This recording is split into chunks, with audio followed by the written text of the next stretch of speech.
Hello बच्चों, आज lecture one का थोड़ा सा रिकैप देखेंगे।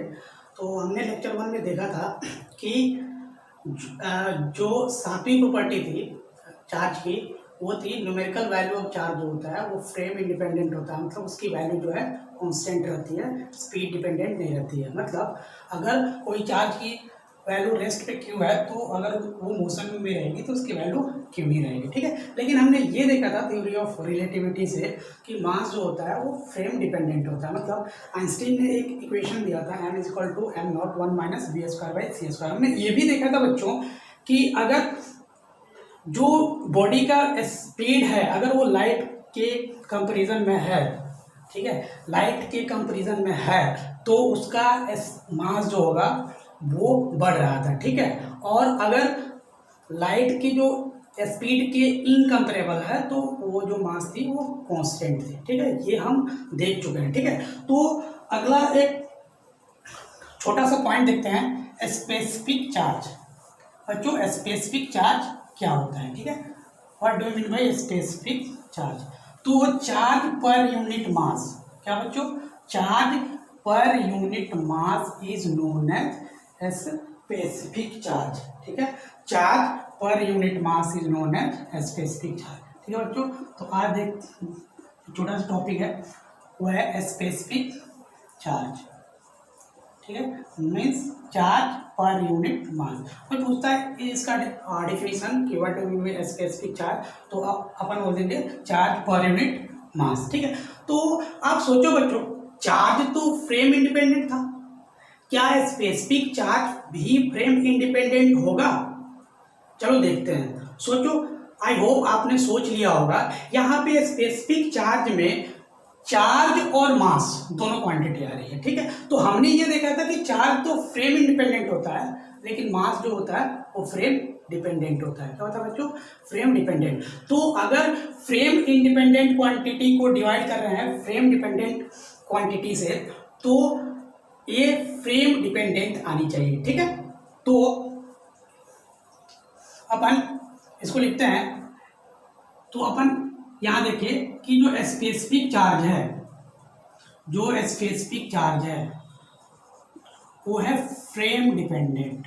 क्यों? क्योंकि मास जो है यहाँ फ्रेम डिपेंडेंट है, तो ये है फ्रेम डिपेंडेंट, ठीक है। अब बच्चों ये फ्रेम पे कैसे डिपेंड करेगा? चलो पहला केस लेते हैं, जब जो बॉडी की स्पीड होगी वो लाइट के कंपैरिजन में बहुत कम है। तो इस केस में हमने देखा था कि m की वैल्यू जो है m0 के बराबर होती है। और हम ये भी देख चुके हैं कि चार्ज की वैल्यू तो फ्रेम इंडिपेंडेंट होती है, वो तो कांस्टेंट ही होती है, तो q की वैल्यू भी यहाँ कांस्टेंट होगी, ठीक है। तो क्या होगी? तो स्पेसिफिक चार्ज की जो वैल्यू होगी बच्चों, जो स्पेसिफिक चार्ज की वैल्यू होगी, चार्ज की जो वैल्यू होगी वो यहाँ कांस्टेंट होने वाली है। क्या होने वाली है? कांस्टेंट होने वाली है, ठीक है। अगर मैं बी नंबर केस देखता हूँ कि अगर बॉडी की जो स्पीड है वो लाइट के कंपैरिजन में है, ठीक है, स्पीड ऑफ लाइट के कंपैरिजन में है, तो यहाँ पे हमने देखा था कि अगर स्पीड बढ़ाता हूँ तो क्या होता है बच्चों? मास की जो वैल्यू होती है वो इंक्रीज होती है। तो अगर मैं स्पेसिफिक चार्ज के डिफिनीशन से बात करूं तो जो स्पेसिफिक चार्ज था वो क्या था बच्चों? Q/m। तो ये तो कांस्टेंट है,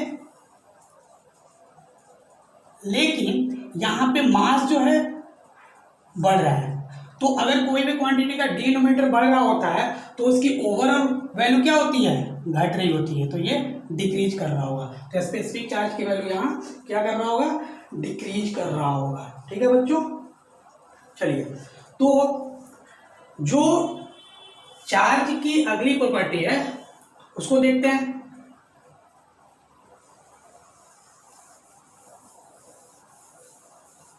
आई होप आपने इसको नोट कर लिया होगा। जो अगली प्रॉपर्टी है बच्चों वो है कि अगर कोई भी चार्ज रेस्ट में होता है, मतलब उसके पास कोई स्पीड नहीं होती है, तो वो चार्ज सिर्फ इलेक्ट्रिक फील्ड क्रिएट करता है। क्या करता है बच्चों? अगर किसी चार्ज की वैल्यू अगर कोई चार्ज उस वो रेस्ट पे है, कहाँ पे है, उसकी स्पीड जो है 0 है, मीन्स अगर चार्ज रेस्ट पे है तो रेस्ट पे जो चार्ज होता है वो क्या क्रिएट करता है, इलेक्ट्रिक फील्ड, ठीक है, वो इलेक्ट्रिक फील्ड क्रिएट करता है, ठीक है। अगर कोई चार्ज कांस्टेंट स्पीड के साथ मूव कर रहा है तो ऐसा चार्ज इलेक्ट्रिक फील्ड भी बनाएगा प्लस मैग्नेटिक फील्ड भी बनाएगा। मतलब अगर कोई कांस्टेंट स्पीड के साथ मूविंग चार्ज है तो इलेक्ट्रिक फील्ड भी बनेगी उससे और मैग्नेटिक फील्ड भी बन रही होगी बच्चों, ठीक है। अगर वो चार्ज एक्सेलरेटेड है, क्या है बच्चों, एक्सेलरेटेड, अगर कोई चार्ज एक्सेलरेटेड है तो बच्चों एक्सेलरेटेड चार्ज जो होगा वो इलेक्ट्रिक फील्ड भी बनाएगा, मैग्नेटिक फील्ड भी बनाएगा प्लस रेडिएशंस क्रिएट करता है, इलेक्ट्रोमैग्नेटिक वेव भी बनाएगा, ठीक है, ठीक है। आई होप यहाँ तक आपको चीजें क्लियर हुई होगी। तो अभी अपन डील कर रहे थे प्रॉपर्टीज ऑफ चार्ज, ठीक है, यहाँ होता है खत्म प्रॉपर्टी ऑफ चार्ज। अब अपन देखेंगे कुछ न्यूमेरिकल्स जो कि क्वांटाइजेशन रूल पे बेस्ड होंगे, ठीक है। तो वन बाय वन करके एक एग्जांपल लेके देखते हैं।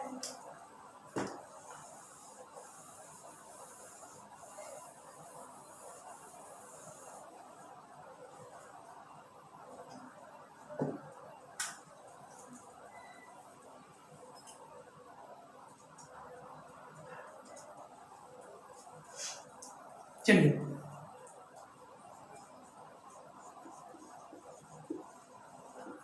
numerical approach to solve quantization this problem।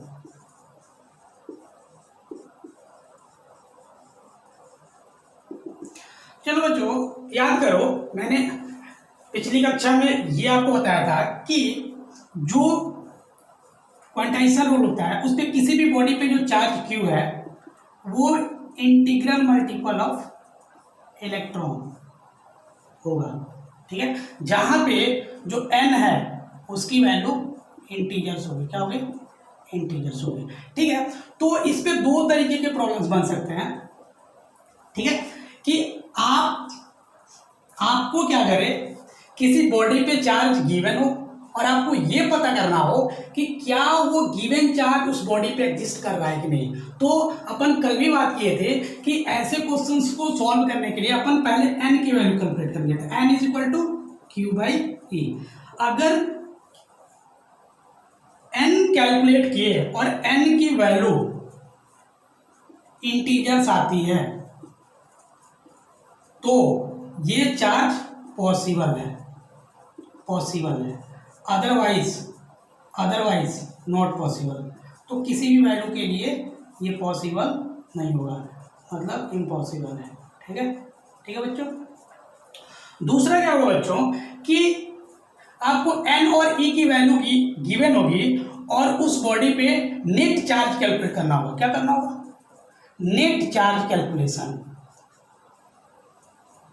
Net charge calculation, ठीक है। तो इसके लिए अपन क्या करेंगे, simple, Q is equal to N into E. ये प्लस माइनस साइन के बारे में मैं कल आपको बता दिया था कि प्लस माइनस साइन जो होता है वो चार्ज बॉडी के नेचर को बताता है, ठीक है। चलिए अब एक एक करके सवाल लेते हैं।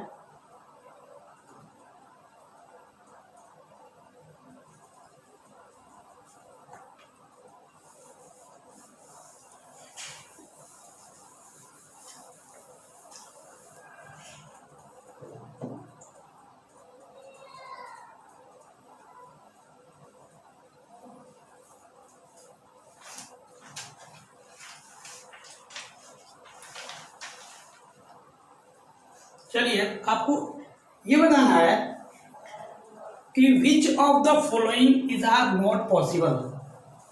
पहला सवाल है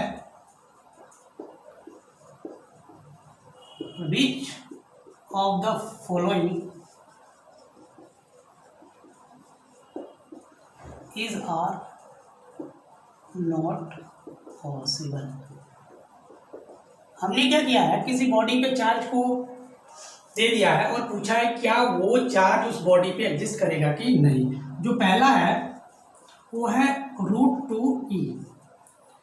जो दूसरा सवाल है वो है 4.8 इंटू 10⁻⁻19 कूलम।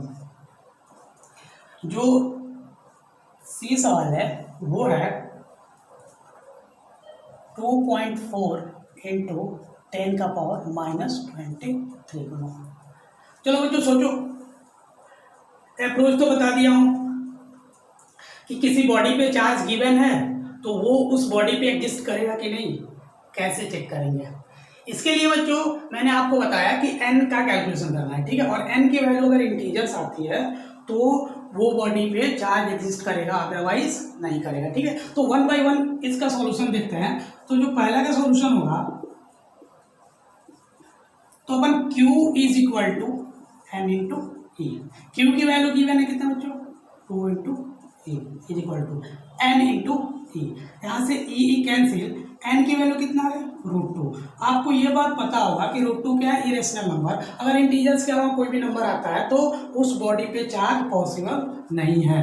तो ये क्या है, इम्पॉसिबल है। क्या है, इम्पॉसिबल है, उस बॉडी पे ये चार्ज पॉसिबल नहीं है, ठीक है।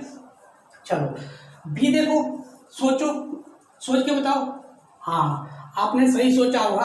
अब इसको एक बार देखो और मैच करो, क्या आपने सही सोचा, ठीक है। तो यहाँ पे Q की जो वैल्यू गिवन है वो है 4.8 इंटू 10⁻⁻19। इसको इक्वेट कर देंगे n इंटू ई से। यहाँ से n की वैल्यू कैलकुलेट करेंगे और ई पे अब अपने को तो चार्ज पता है, n की वैल्यू आ जाएगी 4.8 इंटू 10⁻⁻19। ई की वैल्यू हो जाएगी 1.6 इंटू 10⁻⁻19। तो इसको अगर आप कैलकुलेट करते हो, इसकी वैल्यू आ गई 3। तो 3 क्या है, इंटीजर नंबर है, ठीक है बच्चों। 3 तो इंटीजर है ना, ये तो एक इंटीजर वैल्यू है, ये तो एक इंटीजर वैल्यू है ना। तो उस बॉडी पे ये चार्ज पॉसिबल है कि नहीं, हाँ पॉसिबल है, बिल्कुल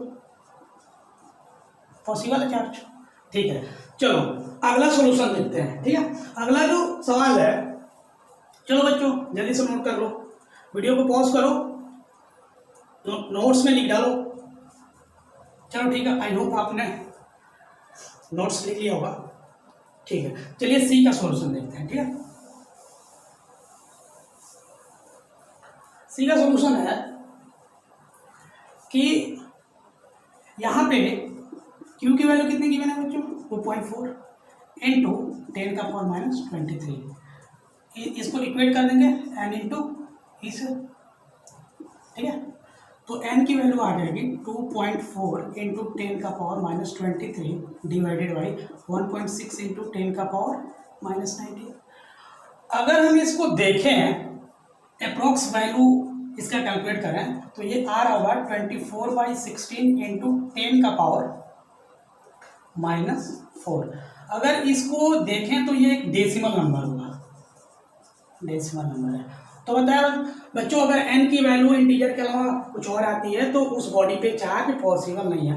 ऐसे अगर देखें बच्चों, तो अगर क्वांटाइजेशन रूल को देखें तो इलेक्ट्रॉन पे चार्ज कितना होता है, 1.6 इंटू 10⁻⁻19 कूलम। अगर मैं इस चार्ज को देखूं तो क्या ये जो क्वांटा ऑफ चार्ज है उससे कम है कि ज्यादा है, क्वांटा ऑफ चार्ज से तो कम है, क्योंकि क्वांटा ऑफ चार्ज 10⁻⁻19 आता है, यहाँ 10⁻⁻23 है। तो ये तो देख के पता चल रहा है बच्चों कि ये चार्ज ऐसे ही नहीं एग्जिस्ट करने वाला है, क्योंकि क्वांटा से भी छोटा है ये। इसको कैलकुलेट करने की भी जरूरत नहीं है, हमने देखा 10⁻⁻23 है, यहाँ 2.4 इंटू 10⁻, और क्वांटा पे पावर कितना आता है 10⁻⁻19, तो उससे तो बहुत छोटा है ना बच्चों, बिल्कुल सही सोचे। तो ये तो कैलकुलेट करने की जरूरत ही नहीं थी, ये चार्ज पॉसिबल नहीं है किसी भी बॉडी पे, ठीक है। आई होप आपने ये बात समझ ली होगी, ठीक है। तो चलो दूसरे टाइप के सवाल को देखते हैं, ठीक है। जो दूसरे में से सवाल क्वांटाइजेशन पे पूछा जा सकता है वो ये है कि किसी भी न्यूट्रल बॉडी या चार्ज बॉडी से या तो चार्ज पार्टिकल को इजेक्ट आउट करो या उसका गेन कराओ, तब आपसे पूछ सकता है कि उस पे नेट चार्ज कितना आएगा। क्या पूछ सकता है बच्चों? नेट चार्ज कितना आएगा। चलो देखते हैं एक एग्जांपल। एक सवाल है कि एक न्यूट्रल बॉडी है। क्या? एक न्यूट्रल बॉडी है, न्यूट्रल बॉडी है, ठीक है, ये न्यूट्रल बॉडी है। इससे मैंने क्या किया, 10 का पावर 18 इलेक्ट्रॉन इजेक्ट आउट कर दिया। कितना कर दिया बच्चे? इससे जो इलेक्ट्रॉन इजेक्ट आउट है वो 10 का पावर 18 इलेक्ट्रॉन है, इसको इजेक्ट आउट कर दिया। आपसे क्या पूछ लिया सवाल? आपसे पूछ दिया कि what is the net charge on this body. Net charge बताओ, नेट चार्ज, ठीक है। वीडियो पॉज करो, सोचो। तो किसी भी बॉडी पे चार्ज निकालने का रूल क्या था बच्चों? सेकेंड अप्रोच बताया था, Q equal to N into e. N की वैल्यू कितना बच्चों? 10 का पावर 18 इलेक्ट्रॉन पे चार्ज पता है आपको, तो कैलकुलेट कर डालो, ठीक है। तो अगर मैं देखूं इसका सॉल्यूशन, तो Q is equal to N into E, ठीक है। तो 10 का power 18 into charge on electron 1.6 into 10 का पावर माइनस 19 कूलॉम, ठीक है। अगर आप इसको कैलकुलेट करते हो बच्चों, तो इसकी वैल्यू कितनी आ रही होगी? इसकी वैल्यू आ रही होगी 0.16। कितना आ रही होगी? 0.16 कूलॉम। कितना आ रही होगी बच्चों? 0.16 कूलॉम। चलो अगला सवाल देखते हैं, इसको नोट कर लो। जो अगला सवाल है वो ये तो न्यूट्रल बॉडी थी, इस पे पहले से चार्ज कितना था? 0, कोई चार्ज नहीं था। तो हमने नेट चार्ज कैसे निकाल लिया? जो ओवरऑल चार्ज आया इजेक्शन के बाद। लेकिन अगर मान लो कि कोई चार्ज बॉडी है, या तो उस पर पॉजिटिव चार्ज हो या नेगेटिव चार्ज है, तो अपन क्या करेंगे, पहले तो Q इक्वल टू NE से चार्ज कैलकुलेट करेंगे और नेचर वाइज उसको अपन क्या करेंगे, ऐड कर देंगे, ठीक है। क्योंकि अपन देख चुके हैं कि चार्ज जो होता है वो क्या होता है बच्चों, स्केलर अलजेब्रा को फॉलो करता है। क्या करता है? स्केलर अलजेब्रा को फॉलो करता है, ठीक है। चलो इस बार क्या है बच्चों, ये चार्ज बॉडी है। क्या? ये चार्ज बॉडी है, ये इस बार चार्ज बॉडी है, इस पे चार्ज है 5 कूलम पहले से। अब हमने क्या किया, 10 का पावर 19, अब हमने क्या किया, इससे 10 का पावर 19 इलेक्ट्रॉन इजेक्ट आउट कर लिया। किसी भी तरीके से मैंने इससे इलेक्ट्रॉन निकाल फेंका। निकालने के बाद आपसे पूछा यहाँ कि बताओ अब नेट चार्ज कितना होगा। क्या होगा बच्चों? अब यहाँ बताओ नेट चार्ज कितना आएगा। चलो वीडियो पॉज करो, सोचो, कैलकुलेट करो, ठीक है। तो अगर मैं नेट चार्ज की बात करूं, ठीक है, नेट चार्ज की बात करूं, तो पहले तो इस इजेक्शन के वजह से इस पे चार्ज निकालता। अच्छा बच्चों ये सोचो कि इससे इलेक्ट्रॉन इजेक्ट आउट हुआ है, तो इसका नेचर क्या होगा, ये बॉडी तो पॉजिटिवली चार्ज होगी। तो इजेक्शन, अगर इतना इलेक्ट्रॉन इजेक्ट हुआ तो इसकी वजह से जितना चार्ज और पहले से जितना चार्ज था वो इस पे नेट चार्ज हो जाएगा। तो अगर मैं इजेक्शन की वजह से सिर्फ चार्ज निकालूं तो Q equal to N into E लगाऊंगा।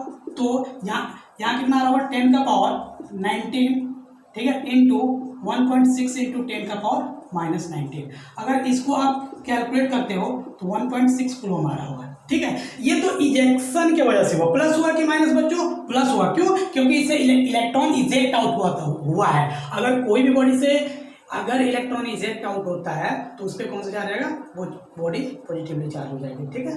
तो अब नेट चार्ज बताओ कितना होगा बच्चों? जो नेट चार्ज आ रहा होगा यहाँ, वो आ रहा होगा पहले से कितना चार्ज है, प्लस 1.6। कैलकुलेट करो और लिख डालो कितना आ रहा होगा। इसकी वैल्यू आ रही होगी 6.6 कूलम। कितना आ रही होगी? 6.6 कूलम, 6.6 कूलम, ठीक है। चलो अगला एग्जांपल लेते हैं, ठीक है। अब मैं क्या करता हूं, यहाँ पे इस बॉडी को नेगेटिवली चार्ज कर देता हूँ। क्या कर देता हूँ? Negatively charge. और इससे 3 × 10⁻19 इलेक्ट्रॉन इजेक्ट आउट करा दे रहा हूँ। क्या? अगला जो सवाल है इसमें थोड़ा सा मॉडिफिकेशन है, इसको इस बार नेगेटिवली चार्ज कर देता हूँ और इससे जो इलेक्ट्रॉन इजेक्ट आउट हुआ है उसको लिख देता हूँ। ठीक है, चलो इसको अगले क्वेश्चन के तौर पे लिख देना। चलो ठीक है, इससे क्या करता हूँ बच्चों, इस पे -20 कूलम दे देता हूँ। ये पहले से नेगेटिवली चार्ज बॉडी है। अब इससे 3 × 10⁻19 कूलम मतलब इलेक्ट्रॉन्स इजेक्ट आउट कर दिया है। इतना इलेक्ट्रॉन्स इजेक्टेड। अब आपको बताना है कि इस पे ओवरऑल चार्ज कितना आ रहा होगा। इस पे ओवरऑल चार्ज कितना आ रहा होगा। ठीक है, चलो बच्चों वीडियो पॉज करो, सोच लो, आसान सवाल है, जल्दी से कैलकुलेट कर डालो। तो इसका सॉल्यूशन आपने कर लिया होगा। ठीक है, तो इसका जो सॉल्यूशन आया होगा, इस इजेक्शन की वजह से चार्ज कितना आया होगा बच्चों, प्लस का n × e is equal to n 3 × 10⁻19 into charge और इलेक्ट्रॉन कितना होगा, इतना। तो इसको अपन कैलकुलेट करते हैं तो कितना आ रहा होगा, 4.8 कूलम। प्लस होगा माइनस, क्योंकि इलेक्ट्रॉन इजेक्ट आउट हुआ है तो इस पर प्लस आएगा। ठीक है, तो नेट चार्ज कितना हो रहा होगा, पहले से कितना चार्ज है, तो इस पर जो नेट चार्ज आ रहा होगा बच्चों वो आ रहा होगा -20 कूलम प्लस 4.8 कूलम। इसको कैलकुलेट कर डालो, बताओ कितना आ रहा होगा, 15 माइनस में आ रहा होगा ना बच्चों, 15.2 कूलम। ठीक है, चलो ठीक है, अगला सवाल देखते हैं। ये सवाल है कि एक बॉडी है, आई होप आपने इसको नोट कर लिया होगा। एक बॉडी है, उससे चार्ज पार्टिकल का इजेक्शन रेट दिया हुआ है और उस पे किसी पर्टिकुलर इंस्टेंट पे कितना चार्ज आ जाएगा इसका कैलकुलेशन कर डाला है। ठीक है, जैसे एक बॉडी है, ठीक है, वो बॉडी पे, ठीक है, उस बॉडी से 10⁻6 मान लो कि ये बॉडी है, इससे 10⁻6 इलेक्ट्रॉन पर सेकेंड इजेक्ट आउट हो रहा है। कितना हो रहा है बच्चों, 10⁻6 इलेक्ट्रॉन पर सेकेंड इजेक्ट आउट हो रहा है। तो आपको ये बताना है कि वो समय क्या होगा जब उस बॉडी पे 3 माइक्रो कूलम चार्ज आ जाएगा। कितना आ जाएगा, 3 माइक्रो कूलम चार्ज आ जाएगा। चलिए इसको लिख लेते हैं कि इस बॉडी से 10⁻6 इलेक्ट्रॉन पर सेकेंड इजेक्शन है। ठीक है, इससे इतने इजेक्शन है। आपको बताना है कि वो टाइम की वैल्यू क्या होगी जब इस पे चार्ज की वैल्यू कितनी हो जाए बच्चों, 3 माइक्रो कूलम। ठीक है, ठीक है, तो पॉज करो और सोचो। चलो सोच लिया होगा आपने, मैं इसका सॉल्यूशन बनाता हूँ कि मैं मानता हूँ कि उस बॉडी पे टाइम टी पे क्यू चार्ज आ गया, क्यू चार्ज आ गया। कितना चार्ज आ गया, क्यू। तो क्यू को अपन कैसे लिख सकते हैं, क्यू को लिख सकते हैं 10⁻6 into T into charge on electron 1.6 into 10⁻⁻19।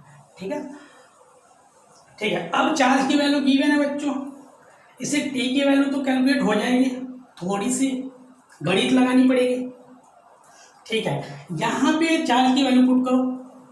तो चार्ज की वैल्यू अगर पुट करते हो तो कुछ आपको ऐसा एक्सप्रेशन मिल रहा होगा, T is equal to 3 into 10⁻⁻6 divided by 10⁻6 into 1.6 into 10⁻⁻19। इसको अगर आप कैलकुलेट करते हो तो इसकी जो वैल्यू आ रही होगी 2 इंटू 10⁻7 सेकेंड। चलो चलो एक होम असाइनमेंट लिखते हैं, होम असाइनमेंट लिखते हैं, ठीक है। आपको इसको अगले लेक्चर में या हमारे कमेंट सेक्शन में इसका आंसर टाइप करना है, ठीक है। जो अगला सवाल है ये होम असाइनमेंट है। क्या? होम असाइनमेंट, होम असाइनमेंट है।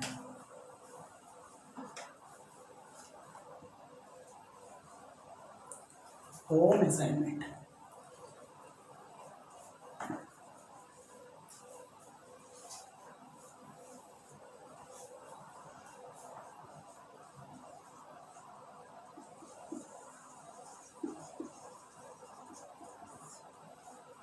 इसमें क्या है कि 10⁻10 अल्फा पार्टिकल इजेक्ट आउट हो रहा है पर second.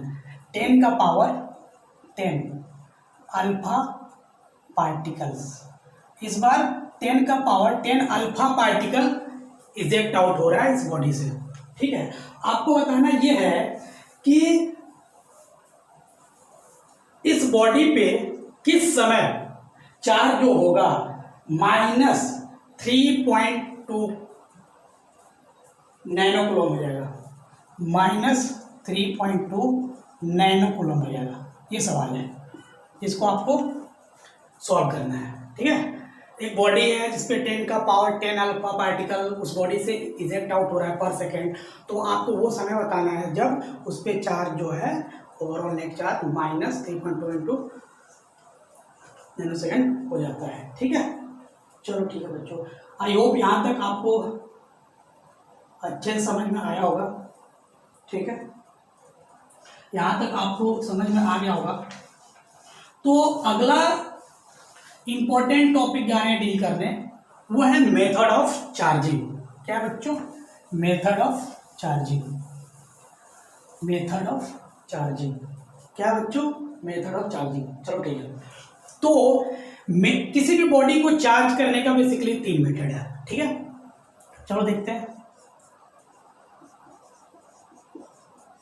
Method of charging of any body, ठीक है। तो जो चार्जिंग के मेथड है वो बेसिकली 3 तरीके के हैं।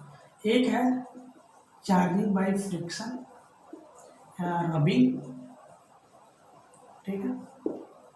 दूसरा बाय कंडक्शन मेथड और तीसरा by induction method, by induction method, ठीक है। चलो ठीक है। इस मेथड में बच्चों, इस मेथड में दो बॉडी को चार्ज करने के लिए उनका कांटेक्ट होना जरूरी है। क्या? कांटेक्ट होना जरूरी है। दोनों बॉडी एक दूसरे कांटेक्ट में जब तक नहीं रहेंगे तब तक बाय फ्रिक्शन मेथड उस बॉडी को अपन चार्ज नहीं करें। सिमिलरली इसमें भी कांटेक्ट जरूरी है, लेकिन इसमें कांटेक्ट जरूरी नहीं है, विदाउट कांटेक्ट। इसको 1 बाय 1 करके डील करेंगे अपन विदाउट कांटेक्ट, ठीक है। चलो पहले अपन थोड़ा इसको देख लेते हैं एक साथ, क्या इसमें डिफरेंसेस है, ठीक है।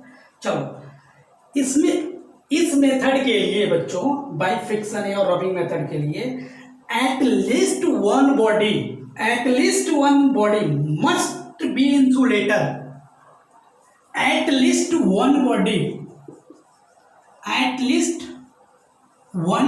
बॉडीज मस्ट बी, बच्चों यहां वर्ड आ रहा है must be insulator.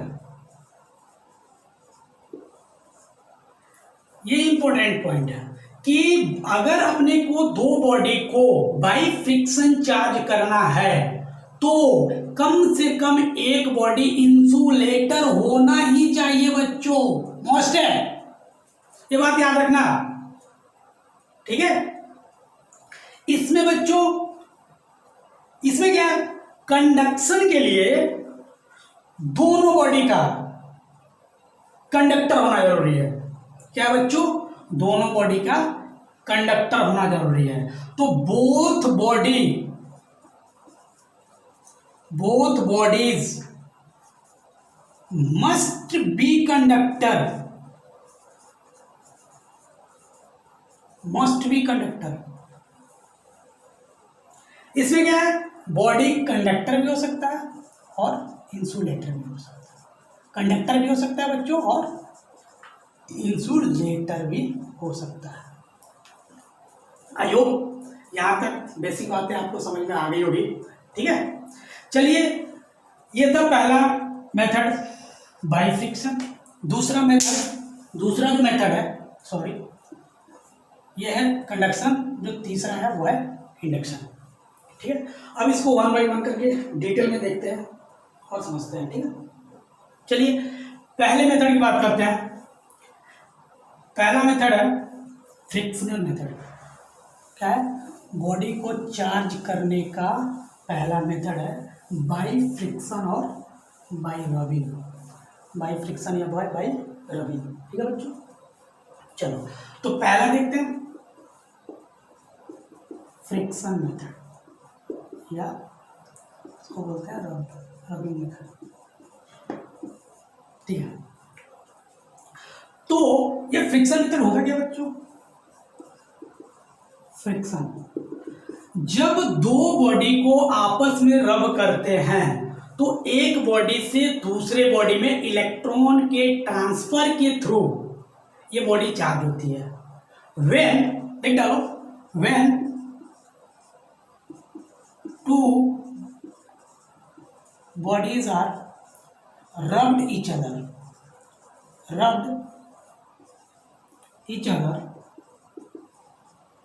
then there will be transfer of electron,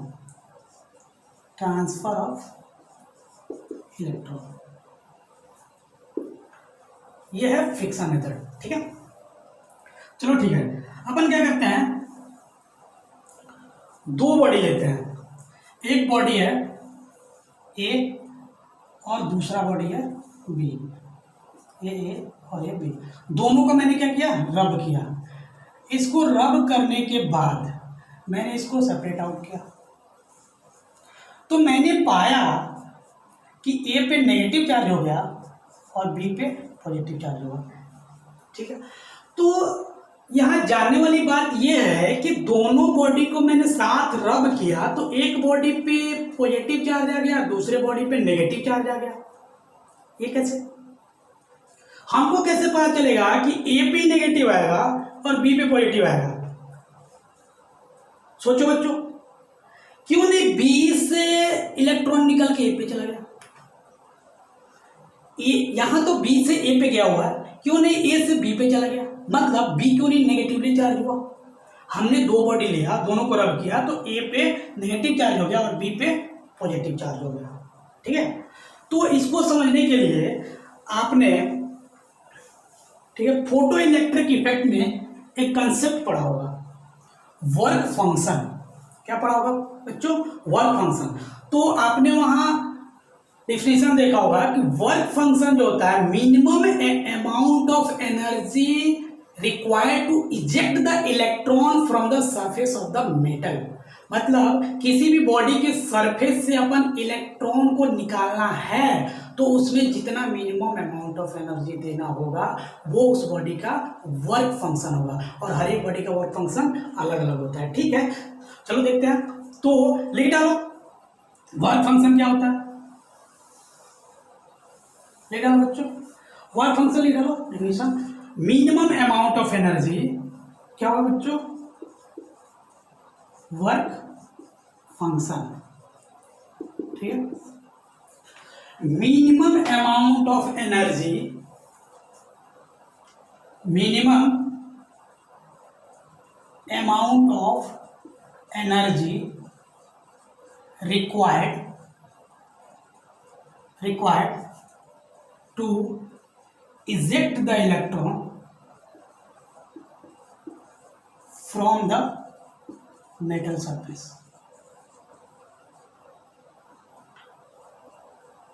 ठीक है, तो जिस मेटल सरफेस के पास मिनिमम अमाउंट रिक्वायर्ड होगा इलेक्ट्रॉन निकालने के लिए, तो जाहिर सी बात है उस बॉडी से इलेक्ट्रॉन निकल जाएगा। मतलब अगर मैं यहां बात करूं और इलेक्ट्रॉन निकल जाएगा तो वो बॉडी क्या होगी, पॉजिटिवली चार्ज। मतलब अगर मैं देखूं तो जो बॉडी ए का वर्क फंक्शन है और बी का जो वर्क फंक्शन है, इस पे कमेंट करो बच्चों। तो किससे इलेक्ट्रॉन निकला पहले, जब इलेक्ट्रॉन निकला होगा तो वो बॉडी पे चार्ज का नेचर क्या होगा बच्चों, पॉजिटिव। मतलब इस पे पॉजिटिव चार्ज आया, देखो बी बॉडी पे पॉजिटिव चार्ज आया, तो बी बॉडी पे पॉजिटिव चार्ज आने का मतलब है कि सबसे पहले किससे इलेक्ट्रॉन इजेक्ट आउट हुआ, बी बॉडी से। किससे हुआ, बी बॉडी से। तो वर्क फंक्शन ऑफ बी जो होगा वो कम होगा वर्क फंक्शन ऑफ ए से। क्या होगा बच्चों, जिस बॉडी का वर्क फंक्शन मिनिमम होगा उससे इलेक्ट्रॉन पहले इजेक्ट आउट होगा, और इलेक्ट्रॉन उस बॉडी से इजेक्ट आउट होगा तो उस पर पॉजिटिव चार्ज आएगा। मतलब अगर कोई भी बॉडी पॉजिटिवली चार्ज है तो उसका वर्क फंक्शन क्या है बच्चों, कम है। उसका वर्क फंक्शन क्या है बच्चों, कम है। मतलब work function of B, sorry बच्चों मैं इसको ऊपर लिखता हूं, work function of B is less than work function of A. ठीक है, आई होप यहां तक बात समझ में आ गई होगी। ठीक है, चलिए ठीक है। तो इस मेथड के द्वारा किसी भी बॉडी को चार्ज करने की कुछ रिक्वायरमेंट हैं, कंडीशन रिक्वायर्ड हैं। उन कंडीशन को वन बाय वन देखते हैं। ठीक है,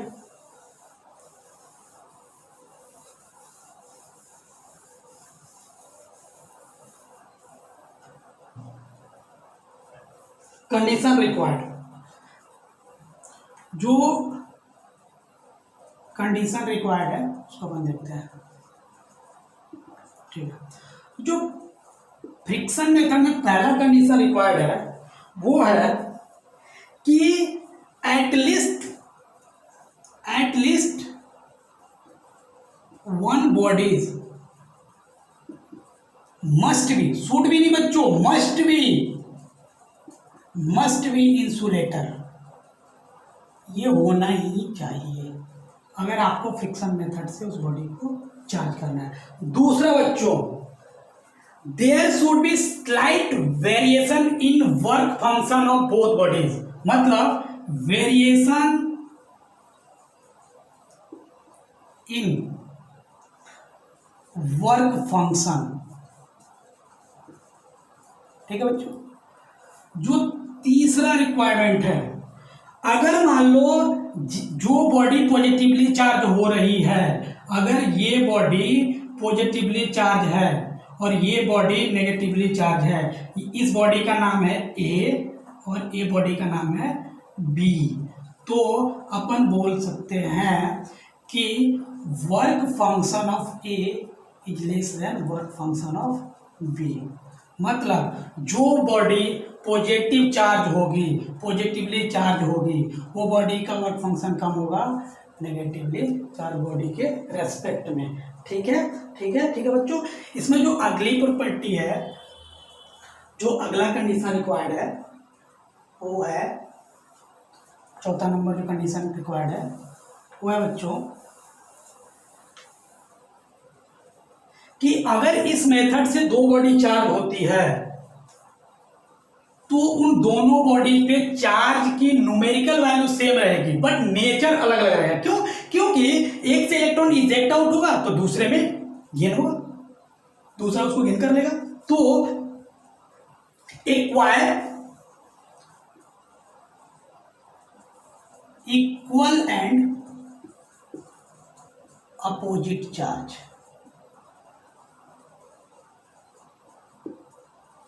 ठीक है बच्चों, आई होप यहां तक आपको बातें समझ में आ गई होगी। ठीक है, चलो ठीक है, इसका फटाफट एग्जांपल देखते हैं। एग्जांपल देखते हैं। ठीक है, मान लो क्या, अगर ग्लास रॉड को सिल्क क्लॉथ से रब करते हैं तो ग्लास रॉड पे पॉजिटिवली चार्ज आ जाता है और सिल्क क्लॉथ जो है नेगेटिवली चार्ज होती है।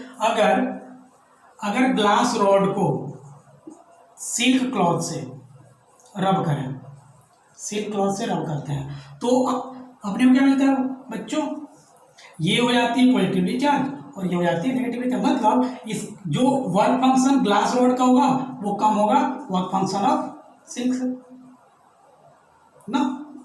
सही लिखा ना, बिल्कुल सही लिखा। ठीक है, चलो अगर ड्राई कम करते हैं ड्राई हेयर में, अगर ड्राई हेयर में कम करें तो अपना जो ड्राई हेयर है, जो ड्राई हेयर है उस पर पॉजिटिव चार्ज आ जाता है और जो कम है उस पर नेगेटिव चार्ज। इसका मतलब क्या होगा बच्चों कि work function of dry hair जो है वो कम है वर्क फंक्शन ऑफ कम से। ठीक है, एक और बात बच्चों, क्लाउड जो होता है वो फ्रिक्शन मेथड से ही चार्ज होता है। ठीक है, क्लाउड जो होता है बच्चों वो क्या होता है, cloud charge by friction method, cloud charge by friction method, cloud charge by friction method, friction method. Cloud होता है क्या बच्चों, जो क्लाउड होता है वो आइस प्लस वाटर का मिक्सर होता है।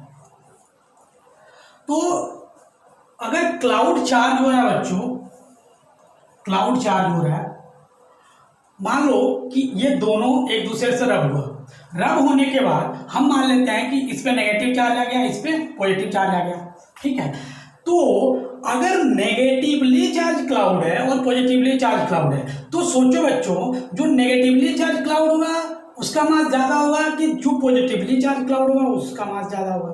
तो अगर हम देखें तो इसमें गेन मास, जो इलेक्ट्रॉन का मास होगा इसमें गेन होगा। मतलब अगर अपने इन्वायरमेंट में जाए तो नेगेटिवली चार्ज क्लाउड जो होता है वो अर्थ के सरफेस के पास होता है और पॉजिटिवली चार्ज जो क्लाउड होता है वो अर्थ के सरफेस से दूर होगा। क्यों बच्चों, क्योंकि इसका जो मास है बच्चों वो कम है नेगेटिवली चार्ज। क्यों, क्योंकि एनर्जी से अट्रैक्ट हो रहा होगा, इस पे ज्यादा फोर्स हो रहा होगा, इसीलिए जो नेगेटिवली चार्ज क्लाउड है। यही कुछ रीजन है लाइटनिंग का जो अपन अगले लेक्चर में जब भी मौका मिलेगा देखेंगे। ठीक है, चलिए इस पे बेस्ड एक सवाल देखते हैं। सवाल ये है कि 3 बॉडी है ए, बी और सी। यदि सवाल क्या है, if body A is rubbed with, इसका मतलब मैं रब लिख रहा हूं, ठीक है, प्लस का मतलब अगर बॉडी ए को बी के साथ रब करते हैं तो गिवन है कि ए पे पॉजिटिव, ए जो है पॉजिटिवली चार्ज हो जाता है और बी जो है वो नेगेटिवली चार्ज हो जाता है, और ए को अपन सी के साथ रब करते हैं, ए को सी के साथ रब करते हैं तो ए पे नेगेटिव चार्ज हो जाता है और सी पे पॉजिटिव चार्ज हो जाता है। तो सवाल ये है, देन अगर ए को सी के साथ रब करें, ए को सी के साथ रब करें तो चार्ज का नेचर क्या होगा इन दोनों पे। चलो वीडियो पॉज करो और सोचो। आई होप आपने सोच लिया होगा, मैच करो। चलो मैं अगर इसका सॉल्यूशन बनाऊं, यहां मैं सॉल्यूशन बना रहा हूं बच्चों, तो अगर देखें अपन, अगर ए को बी के साथ टच किए तो ए पे पॉजिटिवली चार्ज हो गया बड़ी, तो वर्क फंक्शन ऑफ ए पहले केस में वर्क फंक्शन ऑफ ए कम होगा वर्क फंक्शन ऑफ बी से। सिमिलरली दूसरा केस देखें तो ए को अगर सी के साथ टच कर रहे हैं तो वर्क फंक्शन सी का कम होगा, वर्क फंक्शन ऑफ सी जो है वो कम होगा वर्क फंक्शन ऑफ ए से, तभी तो सी पे पॉजिटिव चार्ज आ गया। अगर मैं इन दोनों इक्वेशंस को, मान लो मैं इक्वेशन 1 लिखता हूँ और इसको 2 लिखता हूँ, इसको अगर मैं इसको तीनों को कंबाइन करूँ तो हमको मिलेगा कि work function of C is less than work function of A is less than work function of B. यहां से अपने को पता चल जाता है कि अगर अपन ए को सी के साथ रब करेंगे तो इन दोनों बॉडीज पे नेचर ऑफ चार्ज क्या होगा। तो देखो बच्चों, यहां अपन अपने को देखना पड़ेगा ए और सी का वर्क फंक्शन। तो बताओ सी का वर्क फंक्शन कम है, तो सी का वर्क फंक्शन कम होने का मतलब क्या है, सी पे कौन सा चार्ज आया होगा बच्चों, पॉजिटिव चार्ज। इस पे पॉजिटिव चार्ज आ गया होगा और इस पे क्या होगा, नेगेटिव चार्ज आ गया होगा। तो सी जो होगा इसका आंसर आएगा, जो सी होगा वो हो जाएगा पॉजिटिवली चार्ज और जो ए होगा वो हो जाएगा नेगेटिवली चार्ज। ठीक है, आई होप ये लेक्चर आपको समझ में आई होगी। इनकेस अगर कोई भी क्वेरी है तो कमेंट बॉक्स में कमेंट करके पूछ सकते हैं। Thank you for watching this lecture.